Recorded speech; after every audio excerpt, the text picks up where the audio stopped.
Good evening everyone. আজকে অনেক দিন পরে একটা শর্টস ভিডিও দিচ্ছি তোমাদের জন্য, একটা বিশেষ ভিডিও, সেই জন্যই শেয়ার করছি তোমাদের সাথে।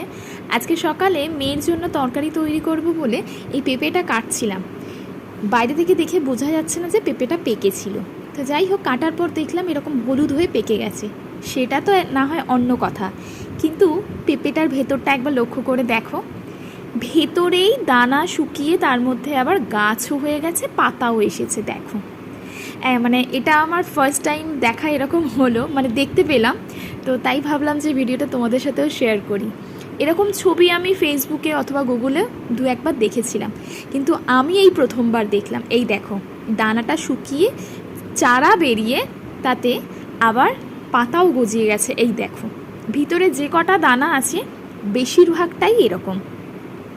তাই ভাবলাম যে তোমাদের সাথেও একটু শেয়ার করি। তোমরা কি এর আগে এরকম কখনো দেখেছো? আমি দেখেছি, ওই যে বললাম, গুগলে বা ফেসবুকে কারোর ছবিতে, তবে এটা আমি প্রথমবার দেখলাম। আর সত্যি দেখতে না ভীষণ ভালো লাগছিল। এখানে আবার দানাটা এরকমভাবে বসেও গেছে, জানি না এটারও আবার অঙ্কুর বেরোতো কিনা। যাকে ভিডিওটা এখানেই শেষ করলাম।